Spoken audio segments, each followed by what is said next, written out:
Praise the Lord. கர்த்தரும் இரட்சகருமாகிய இயேசு கிறிஸ்துவின் இனிய நாமத்தினாலே உங்களுக்கு என் அன்பின் வாழ்த்துக்கள். இந்த நல்ல நாளை காண செய்த தேவனுக்கு ஸ்தோத்திரம் உண்டாவதாக. கர்த்தர் உங்களோடு இருந்து உங்களை ஆசீர்வதித்து நடத்துவாராக. பிரசங்கியின் புஸ்தகம் 12வது அதிகாரம் 13வது வசனம். காரியத்தின் கடைத்தொகையை கேட்போமாக. தேவனுக்கு பயந்து அவர் கற்பனைகளை கைக்கொள், எல்லா மனுஷர் மேலும் விழுந்த கடமை இதுவே. கர்த்தருடைய பரிசுத்த நாமம் மகிமைப்படுவதாக. உலகம் கண்டதிலே வைத்து மிகப்பெரிய ஞானி சாலமோன் இந்த பிரசங்கி எழுதுகிறதை நாம் பார்க்க முடியும். அநேக காரியங்கள் இதில் சொல்லப்பட்டிருக்கிறது. 12 அதிகாரங்கள் நிறைய சொல்றார். அநேக காரியங்களை பேசிவிட்டு கடைசி அதை எப்படி கன்க்ளூட் பண்ணுறாருன்னா, தேவனுக்கு பயந்து அவர் கற்பனைகளை கைக்கொள். இதுதான் காரியத்தின் கடைத்தொகை.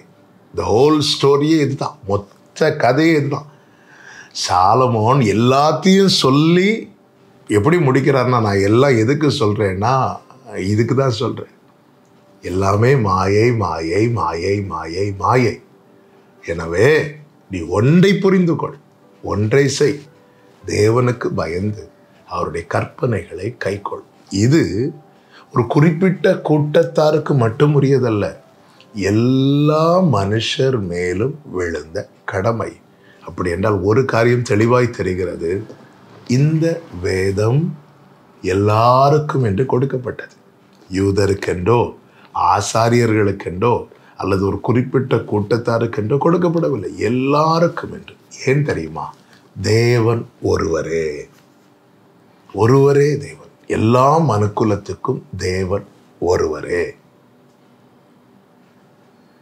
எனவேதான் தம்முடைய ஒரே பேரான குமாரனாகிய இயேசு கிறிஸ்துவை விசுவாசிக்கிறவன் எவனோ அவன் கெட்டு போகக்கூடாது என்பதற்காக அவரை தந்தருளி இவ்வளவாய் யூதர் மேல் அன்பு கூர்ந்தார் என்றல்ல, உலகத்தில் அன்பு கூர்ந்தார். எல்லாரின் மேலும் அவர் வைத்த அன்பின் அடையாளம் தான் இயேசுவை தந்தருளினது.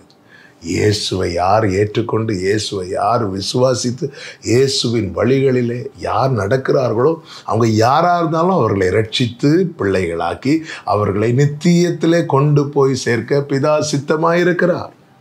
இதுதான் காரியத்தின் கடைத்தொகை.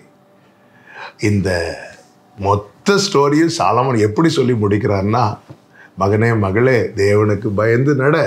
ஏன் தேவனுக்கு பயந்து நடக்கணுமா? 14 சொல்லப்பட்டிருக்கிறது, ஒவ்வொரு கிரியையும், அந்தரங்கமான ஒவ்வொரு காரியத்தையும், நன்மையானாலும் தீமையானாலும் தேவன் நியாயத்திலே கொண்டு வருவார்.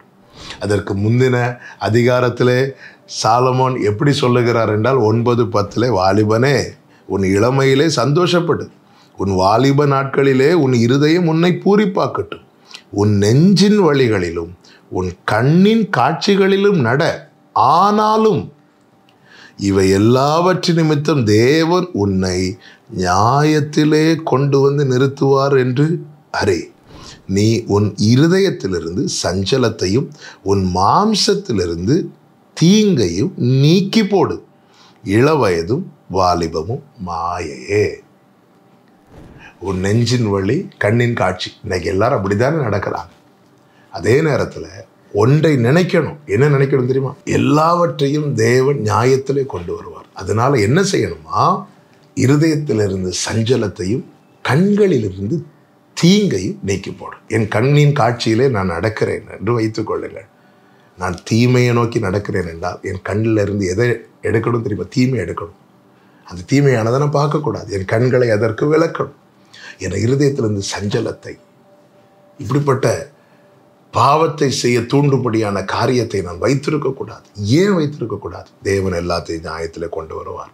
அதற்கு தான் காரியத்தின் கடைத்தொகையாக சாலமோன் எழுதி முடிக்கிறார். தேவனுக்கு பயந்து அவர் கட்டளைகளை கைக்கொள். நீ பைபிளை பாரு, பைபிள் படி வாழு, நீ நல்லா இருப்ப.